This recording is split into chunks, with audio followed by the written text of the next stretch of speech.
ঈশ্বৰৰ প্ৰশংসা হওক। জাকুব 4:হে নানাবিধ চেতনা বাক্য। তোমালোকৰ মাজত ৰণযুদ্ধ ক'ৰ পৰা হয় আৰু বিৰোধনো ক'ৰ পৰা হয়? তোমালোকৰ অংগ পতংগত যুদ্ধ কৰা যি হুখাবিলাস তাৰ পৰা নহয়নে? তোমালোকে অভিলাষ কৰা কিন্তু নোপোৱা। তোমালোকে নৰবধ আৰু ঈৰ্ষা কৰা তথাপি কৃতাৰ্থ হ'ব নোৱাৰা। তোমালোকে বিৰোধ আৰু ৰণযুদ্ধ কৰা, তোমালোকে নোপোৱা। কাৰণ তোমালোকে যাচনা নকৰা, যাচনা কৰিলেও নোপোৱা। কিয়নো কুভাৱেৰে অৰ্থাৎ নিজ নিজ সুখাবিলাসত ব্যয় কৰিবৰ কাৰণেহে যাচনা কৰা। হে ব্যভিচাৰীবিলাক, জগতৰ মিত্ৰতাই ঈশ্বৰৰ শত্ৰুতা, ইয়াক তোমালোকে নাজানানে? এতেকে যিজনে জগতৰ মিত্ৰ হ'বলৈ ইচ্ছা কৰে, তেওঁ নিজকে নিজে ঈশ্বৰৰ শত্ৰু কৰি লয়।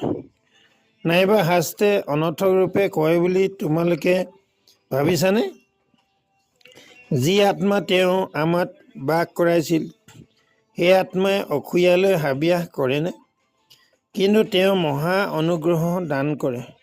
এতেকে শাস্ত্ৰে কয়, ঈশ্বৰ অহংকাৰীবিলাকৰ বিপক্ষ হয়, কিন্তু নম্ৰবিলাকক তেওঁ অনুগ্ৰহ দান কৰে। এতেকে তোমালোক ঈশ্বৰৰ বশীভূত হোৱা, কিন্তু শয়তানক প্ৰতিৰোধ কৰা, তাতে সি তোমালোকৰ পৰা পলাই যাব। ঈশ্বৰৰ ওচৰলৈ চাপি আহা, তাতে তেওঁ তোমালোকৰ ওচৰলৈ চাপিব। হে পাপী মানুহ, তোমালোকৰ হাত শুচি কৰা। হে দুই মনৰ মানুহ, তোমালোকৰ হৃদয় শুদ্ধ কৰা। ব্যাকুল হৈ শোক আৰু ক্ৰন্দন কৰা। তোমালোকৰ হাঁহি শোক হৈ যাওক আৰু তোমালোকৰ আনন্দ বিষাদ হৈ যাওক। প্ৰভুৰ আগত তোমালোকে নিজক নত কৰা, তাতে তেওঁ তোমালোকক উন্নত কৰিব। হে ভাইবিলাক, তোমালোকে ইজনে সিজনৰ বিৰুদ্ধে কথা নকবা। যিজনে ভাইৰ বিৰুদ্ধে কথা কয় আৰু ভাইৰ সুদবিচাৰ কৰে, তেওঁ বিধানৰ বিৰুদ্ধে কথা কয় আৰু বিধানৰ সুদবিচাৰ কৰে।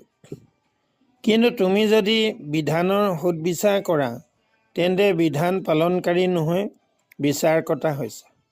বিধান দিওঁতা আৰু বিচাৰকৰ্তা এজনা মাথোন। তেওঁ পৰিত্ৰাণ কৰিবলৈ আৰু বিনষ্ট কৰিবলৈকো সমৰ্থ। কিন্তু চুবুৰীয়াৰ সুদবিচাৰ কৰা যি তুমিনো কোন?